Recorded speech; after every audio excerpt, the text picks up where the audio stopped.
My name is Michael Graham, and we are in Savant Studios, located at 1463 Fulton Street, Brooklyn, USA. I started Savant Studios because we had started we had opened up a shop in Kentucky some years back. It was so good that I thought I should bring this back home. And so I came back to New York, came into this space, and the space kind of spoke to me. To me, community is family. That's it, right? Like wherever someone is raised, when I say raised, I'm not talking about just childhood. Like I'm still being raised. That community, whatever community I'm a part of, that's my family. I didn't have to be born into that. This is how I'm informed. And so for Savant, it's really the same thing. We built something here that is a family. Doing what we do the way that we do it, because there's commerce at the forefront, there's going to be a bunch of people who come and go, and that's part of it. It's somewhat of a launching pad as well. If somebody's interested or talented or gifted in a certain area, it's kind of like they come here and they connect with people and figure out how to get to the next place in their journey. Legacy means a lot to me. It means richness of culture. It means dignity. One of the most important things to me with what we're doing here is that we're extending legacy. Everybody who came before and contributed to the arts, to the revolution, to creativity, to the story of New York even. We have a role and responsibility to contribute our link to that chain of legacy.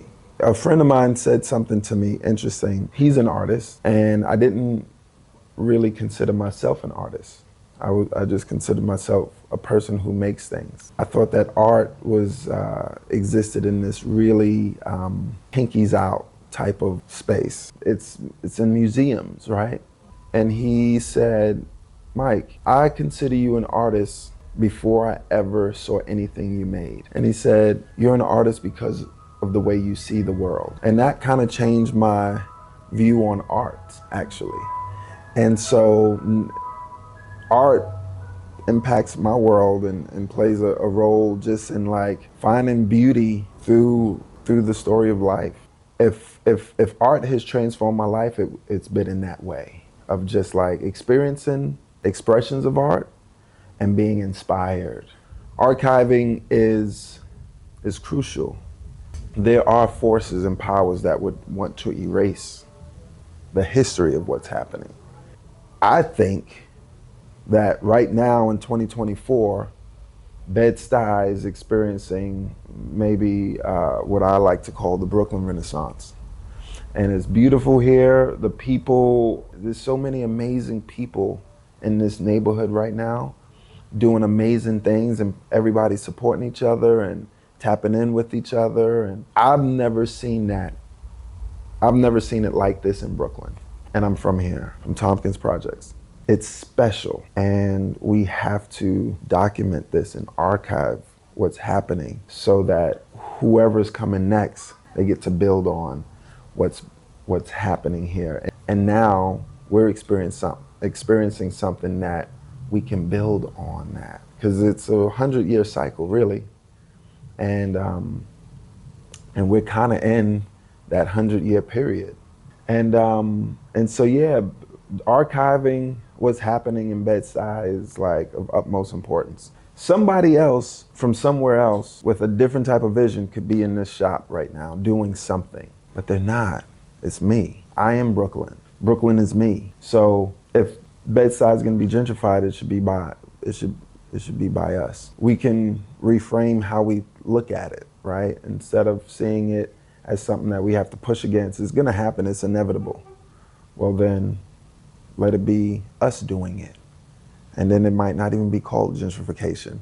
It would just be called progression. What does Bed-Stuy need most? Bed-Stuy needs representation. If we had some stronger political representation, that'd be dope. Bed-Stuy needs a unified voice. There are a lot of voices. We need a unified voice. I think what makes Bed-Stuy unique is its history. Bed-Stuy has a personality. when you say Bed-Stuy, there's something that's conjured just from saying the name of the neighborhood. Back when I was young, when I said Bed-Stuy, that wasn't really a place I wanted to be because of the experiences that I had here. Bed-Stuy was wild, and it still is wild, but like in a more refined way. Like people are taking that wild spirit and just focusing it into like creative things. There's a guy from the block here who was like, yo, I'm a general out here in these streets, you know, like in like illegal activities. He's like, but I see what you're doing. I see what's going on in here. I see all these different types of people coming in and out. And he's like, can you teach me how to sew? And I said, yeah.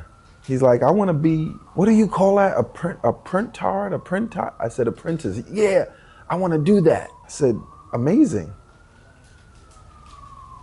This Bed-Stuy. Yeah.